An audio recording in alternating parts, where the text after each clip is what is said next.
भारत में भक्ति काल के बड़े महान कवि संत कबीर को कौन नहीं जानता। भक्ति और वैराग्य रस से भरी उनकी कविताओं पर भारत ही नहीं दुनिया भर के तमाम देशों में बड़ी बड़ी किताबें और रिसर्च पेपर्स लिखे जा चुके हैं।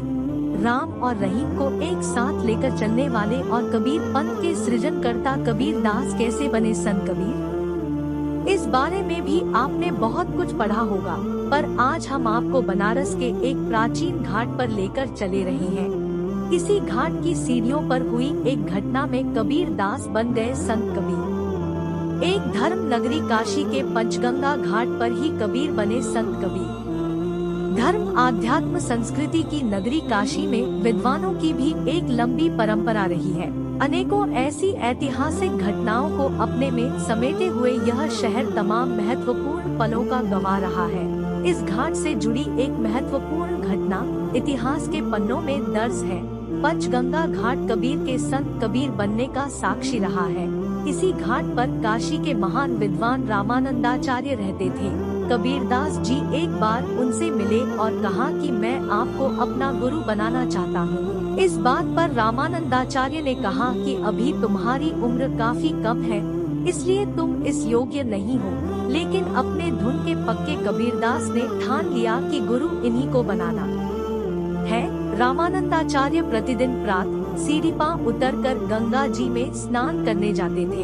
एक दिन कबीरदास सुबह ब्रह्मा मुहूर्त में घाट की सीढ़ी पर लेट गए। रोज की तरह जब रामानंदाचार्य स्नान के लिए सीढ़ीपा उतर रहे थे, तभी गलती से कबीरदास के ऊपर उनका पैर पड़ गया और उनके मुंह से निकल गया राम राम। इस पर कबीरदास जी उठ खड़े हुए और कहा कि यह शब्द राम राम ही मेरा गुरु मंत्र है और आप मेरे गुरु हैं। दो राम और रहीम को साथ लेकर किया आम लोगों के दिलों पर राज।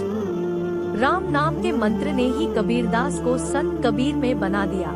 आगे चलकर संत कबीर ने अपनी रचनाओं में राम के साथ रहीम को जोड़कर भक्ति मार्ग की विशिष्ट व्याख्या की। यही वजह है कि कबीर दास को किसी एक धर्म का नहीं माना जाता। उन्होंने सभी धर्मों के लोगों को एक समान बताते हुए ईश्वर की वैराग्य युक्त भक्ति करने का संदेश दिया। सभी धर्मों को साथ लेकर चलने के कारण कबीर दास ने आम जनों के दिलों पर राज किया। 3-5 नदियों के संगम पंचगंगा घाट पर स्नान से मिलता है श्रेष्ठ फल। काशी में 5 तीर्थों में से एक पंचगंगा घाट का विशिष्ट स्थान है। कहा जाता है कि यहाँ 5 नदियों का संगम होता है।